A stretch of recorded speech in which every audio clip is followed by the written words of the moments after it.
What I'm about to do, I don't recommend any of y'all doing. Today we're in Your Lazy Ass's account. I'm gonna call him by his real name, Shane. And we're pulling for the 2x on the Primal shards. And again, I want to point to the 2x being only on Epic and Legendary Champions. Second disclaimer, Shane is not going after Leonardo, and so has given me clearance to pull 38 Primal shards and whatever remaining void shards. Well, in our case, we have one void shard to pull as well. We already have a mythical on this account. We have an R bias here, and that is one good mythical. Let's see if we can maybe hit another one today. Chances are very slim, but it's still not completely impossible. You know what I'm saying? I believe in myself. Don't forget to use my promo link to get yourself a free legendary Raphma tab, as well as the epics Takeover, Ugo, and Lady Quillen as you level up. Here's how to do it. Log out of Plarium Play on PC and uninstall. Click the link in the description and register with a brand new email. Launch raid and complete the tutorial. Go to your inbox and claim your first champ. And that is all you have to do to get your free legendary Raphma tab, as well as Takeover, Ugo, and Lady Quillen as you level up in progress. So don't miss out and click on my link right now. Okay, a lot of epics are coming out. Only epics are coming out. I didn't want to jinx it. Bring it back to the epics. I liked it that way. Oh my god. Oh my god. Oh. Wow, I did not expect the first round of 10 to reveal a legendary champion. Big Un comes out, and I'm sure Big Un is a first on your account because I made sure to remember how many legendaries and what kind of legendaries you have per faction. You had 2 Ogrins, and Big Un was not one of them. So congratulations on this cute little hit. Wow. Seriously, I did not expect to actually pull a legendary within 38 Primal shards. So, Big Un comes with a single hitter here on his A1, but if he crits, he's gonna attack all enemies again. AoE with a stun, little chance, but it's still on an AoE, and a 50-50 on placing a strong decrease accuracy as well on everyone for 2 turns. Double AoE, decreases the turn meter by 25%, when ascended has a 30% chance of placing a strong decrease speed for 2 turns. This is a little slow, but from what I know, this Big Un can smack really hard. So, here is one... Oops. I smacked you. Here's one legendary and a bunch of epics. This Crimson Helm here comes with a revive on death on everyone and an increased defense for 2 turns on a 4-turn cooldown. You can do some cool things with that revive on death and this Crimson Helm. She also places a block damage on herself after a quadruple hitter, and each hit having a chance of placing a provoke. Crimson Helm is definitely something to consider building out. Captain Tamilia, however, I have not encountered. Ally protection on everyone except her. 2 turns. Heal, increased defense, 15% of her max HP, and continuous heal. Okay, if she crits. HP champ. There are probably better Dark Elf options overall. This is nice. This is nice. I wish there were some sort of points for getting you this legendary. Let me just see if he's new. Yeah, you had Gerda and Stock, and here is this Big Un. Congratulations. Another tenor, and then another tenor, and then we will start them one by one. It hurts me a little bit that I have to drain this stash, but you know, at the very least we could... Oh, this Torture Helm is a fusible. At least we could maybe get you something useful. Something that you need. That's a lot of epics. Look at the rate of which these epics are. Oh my god! Oh my god! Okay, it's a Morrigan. It's not the best legendary champion, but it's clutching! This is clutching! It's actually, like, they're coming out! Legendaries are coming out! The only thing that that hurts still, first of all, Morrigan, that kind of sucks. I don't particularly like her all that much. I'll get to why, but at least... Sure. Okay, maybe. Legendary. I haven't seen what your undeads are looking like, and I'm not sure if you had her before. But what pains me, and what I started talking about, is that you can get legendaries from any other shard. But the primals are designated for mythical champions. At least in my head, if I don't pull a mythical champion within the scope of these primal shards, even if I hit like 5,000 epics and 5 legendaries, it still misses the point. That's not the point of these. Anywho, Morrigan has decreased speed on a single enemy, has a chance of stealing all buffs from a target enemy, one, you pick one. Also a chance of placing a true fear on everyone for a turn, and a strong decreased accuracy instead if the target is a boss. On her A3, she has a chance of decreasing the turn meters of all enemies by 20% and fill the allies' turn meter with that 20% instead, so it's kind of like a steal, and places a 30% increased speed buff on all allies for 2 turns. It is not a steal because she will fill the turn meter of all allies regardless of whether she has stolen, decreased the enemy's turn meter, and that increased speed also just gets placed. 4-turn cooldown. This is probably the best utility. People use her in arena, and she's built like an arena champ, right? But there's so many better options than Morrigan. I don't know, if you're struggling in 3 versus 3, I guess tag team, you could plug her in there, or faction wars. So at the start of each turn, her passive is going to place a 100% heal reduction on the enemy with the lowest HP. This debuff cannot be removed, transferred, spread, or have its duration increased or decreased by enemies or allies. So this is also cool. If you need just one more turn to one-shot someone and you're afraid they're going to heal before you do that, like UDK Mithrala combinations, you can... UDK in particular, she can counter.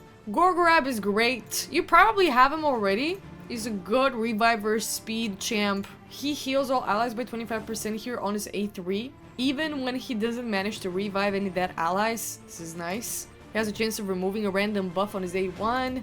Ally speed in arena battles is 23%. His aura is good. Strong increased attack as well. This is kind of like a downgrade to Arbiter. If you don't have Arbiter yet, Gorgorab is the perfect replacement. Torture Helm is a Mikage fusible. No, Rosin. Rosin. I'm almost sure it's a Rosin, not Mikage. Pestilus is...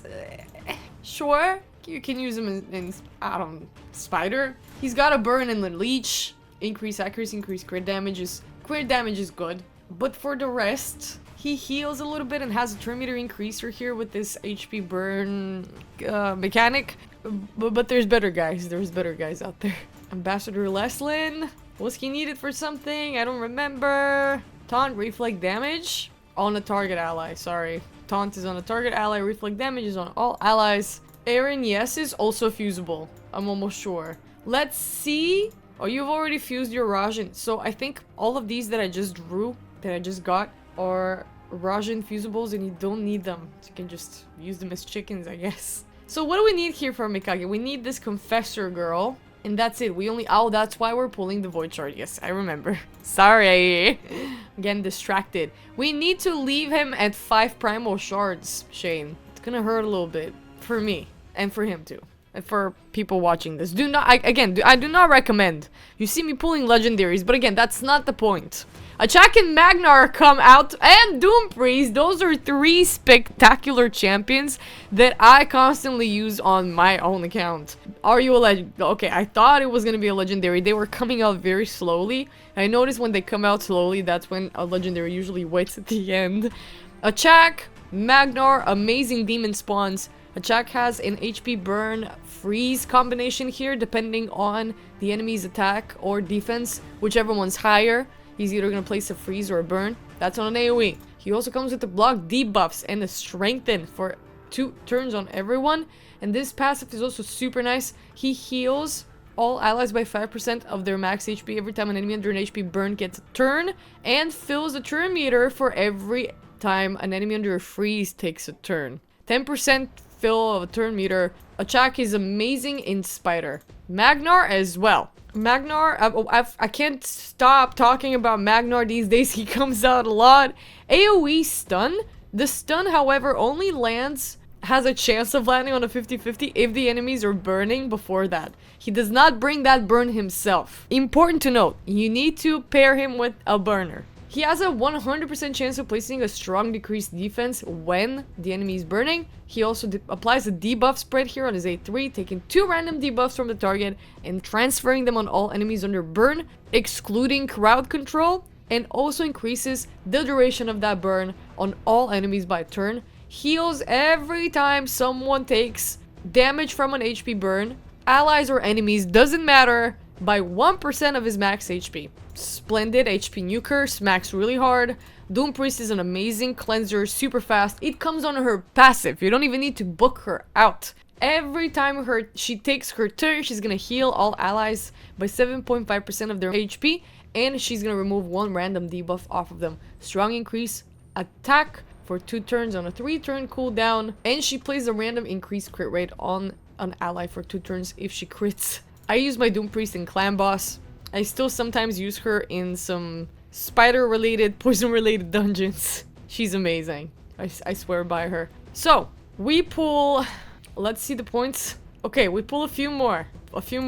8. Is it 8 more? 13 minus 8, is it 5? Yes. Math is mathing. Now we have 25 times the chance to hit a Feral or a Rector. Let's see what comes out of it. Hello. Let's get these blues out of the way very quickly. We don't even need to pay attention to them at all. Let's keep it moving. Let's keep it moving. I like to move it. I like to move it. You like to move it. Let's go. Quickly.